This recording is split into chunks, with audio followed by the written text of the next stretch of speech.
ध्यानपूर्वक। अभी हमने क्या दृष्टिकोण से दिखाया आपको कि जीवन का ज्ञान जानना बड़ा अनिवार्य है। अब मैं आपको एक दृष्टिकोण से बताने वाला हूं जीवन का ज्ञान क्यों इतना अनिवार्य है। अब ध्यानपूर्वक सुनो। आप में से कितने लोग ये मानते हैं कि इस माइक को बनाने वाला कोई नहीं है? हाथ उठाइएगा। उसका मतलब सब मानते हैं इस माइक को जिसने पहली बार भी बनाया होगा, किसी ने तो बनाया होगा, कोई व्यक्ति होगा ना प्रभु जी। दूसरा प्रश्न, आप में से कितने व्यक्ति ये मानते हैं कि इसको जो माइक को बनाने वाला था वो मूर्ख था? मूर्ख तो नहीं हो सकता प्रभु जी, क्योंकि देखिए क्या दिमाग होगा। मेरी शब्द की तरंगें इसमें जा रही हैं, क्या बन रही हैं? बिजली बन रही हैं। और बिजली बनकर कहां से निकल रही है प्रभु जी? वापस स्पीकर से क्या बन रही है प्रभु जी? शब्द वापस निकल रहे हैं। तो दिमाग तो उसका होगा, नहीं होगा प्रभु जी? उसका दिमाग होगा। तीसरा प्रश्न, अभी दो प्रश्न के बाद में बात चर्चा करेंगे। अब तीसरा प्रश्न बहुत इंपॉर्टेंट है प्रभु जी, इन दोनों से ज्यादा इंपॉर्टेंट है। अब मैं आपसे पूछता हूं, आप में से कितने लोग यकीन करते हैं कि जिस बुद्धिमान व्यक्ति ने इस माइक को बनाया उसने इसके पीछे कोई उद्देश्य नहीं था? उद्देश्य तो पहली चीज, सबसे ज्यादा इंपॉर्टेंट चीज क्या है हमारे लिए? यह जानना कि वस्तु की उद्देश्य क्या है। जो वस्तु का उद्देश्य नहीं जानता वो व्यक्ति ज्ञानी है कि अज्ञानी है? और अज्ञानी व्यक्ति सुखी होगा कि दुखी? अब मैं आपसे प्रश्न कर रहा हूं कि जीवन का उद्देश्य क्या है, इस शरीर का उद्देश्य क्या है? उत्तर वही देना जो आप जीवन भर करते आए हो। हाँ, जीवन भर जो जिस चीज के लिए समय देते आए हो वही उद्देश्य है प्रभु जी। बताइए मुझे, आपका उद्देश्य क्या है? इस जीवन का उद्देश्य क्या है? कौन बताएगा? सबका उद्देश्य, आपने उद्देश्य नहीं है प्रभु जी आपने जीवन में?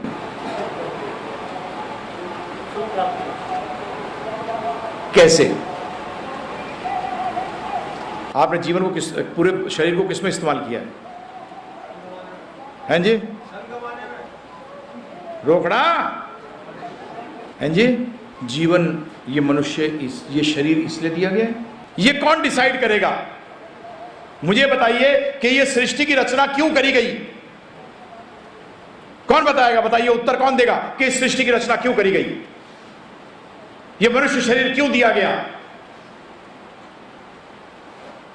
किस लिए है ये?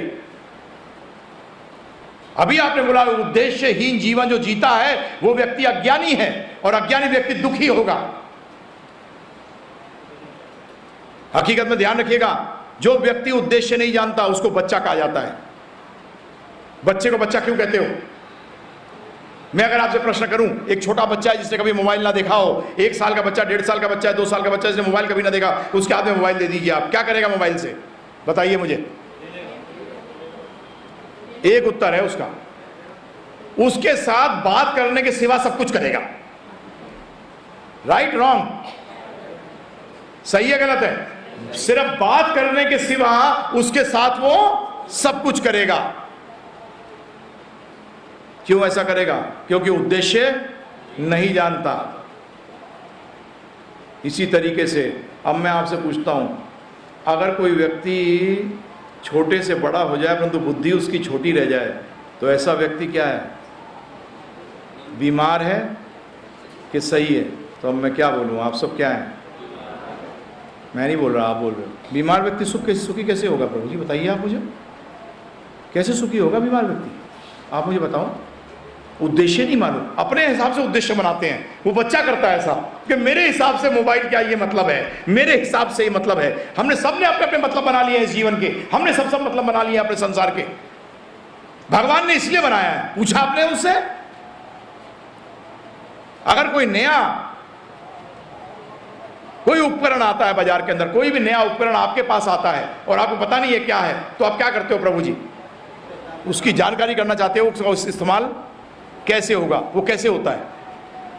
जिसने बनाया, बेस्ट व्यक्ति कौन है बताने वाला? उसको जिसने बनाया है वो बता देगा कि ये उपकरण किस लिए बनाया गया है। वो ही बता सकता है क्योंकि जो मैनुअल भी मिलती है उसके साथ में, जो किताब मिलती है जिससे कि हम देख सकते हैं किस लिए बनाया गया, वो भी उसी ने बताई है। वो भी सही बात है, गलत बात है? तो ये जीवन का ज्ञान आपको क्या बताता है कि इस जीवन का उद्देश्य, इस सृष्टि का उद्देश्य क्या है। तो बताइए कितना महत्वपूर्ण है ये ज्ञान? कम महत्वपूर्ण है कि बिल्कुल बेकार है? और ऐसा ज्ञान कब लेना चाहिए? 50 साल की उम्र के बाद या बचपन से? 50 साल के बाद लेना चाहिए ना, है ना? 50-60 साल के बाद नहीं लेना। बेटे अभी क्या ले रहा है, तू मूर्ख है क्या? जीवन भर गधा रही हो, बाद में अकलमंद बनी हो जब बूढ़ा होगा। ये हमारा कहावत है, ये हम कहते हैं अपने बच्चे से कि ये उम्र है तेरे सीखने की, ये चीजें, तेरा दिमाग खराब हो गया है। हाँ, यही हमारी हालत है प्रभु जी। ये ज्ञान 5 साल की अवस्था से मिलना चाहिए। ये हमारे शास्त्र, ये भागवत कहता है, ये प्रहलाद महाराज कहते हैं कि 5 कौमारा माचरित, कौमारा का मतलब 5 साल की अवस्था से ये ज्ञान दिया जाना चाहिए। कितने साल की अवस्था से? 5 साल। अरे वाह, 60 साल का हो गया मतलब पूरा जीवन बर्बाद हो गया मेरा। मुझे पता नहीं था किस लिए इस्तेमाल करना है। 60 साल की उम्र, 70 साल की उम्र में जाके भक्ति करूंगा जब मुंह में दांत नहीं, पेट में हाथ नहीं। क्या भक्ति करूंगा मैं? क्या करूंगा बताइए? मैं कुछ करने लायक नहीं हूं। ये हमारी हालत है। इससे अच्छे हमारे मुसलमान भाई बहन हैं जो कि एटलीस्ट मदरसे के अंदर जाकर उनके बचपन से उनको कुरान पढ़नी पड़ती है। पढ़नी पड़ती है कि नहीं? मैं अपने पिताजी को बोलता था, मेरे पिताजी फौजी थे, बंदूक निकाल लेते हर बात के ऊपर। मैं उनसे कहता था आप लोगों ने बर्बाद कर दिया हमारे पीढ़ी को। वो कहते हैं मैंने कहा किया? मैं तो आपके पिताजी ने किया है। मैं आपके ऊपर उंगली उठाता हूं इसके लिए, आपने बर्बाद कर दिया हमारी पीढ़ी को और आने वाली और भव्य पीढ़ियों को भी बर्बाद कर दिया, क्योंकि आपने हमें बताया ही नहीं कि ये जीवन का लक्ष्य क्या है। कभी नहीं बताया हमें, यह तक नहीं बताया कि 5 साल की उम्र से ये लेना चाहिए ज्ञान, साथ साथ चलना चाहिए दोनों ज्ञान। नहीं करते हम। अरे जीवन का लक्ष्य क्या है बचपन से पता लगना चाहिए प्रभु जी।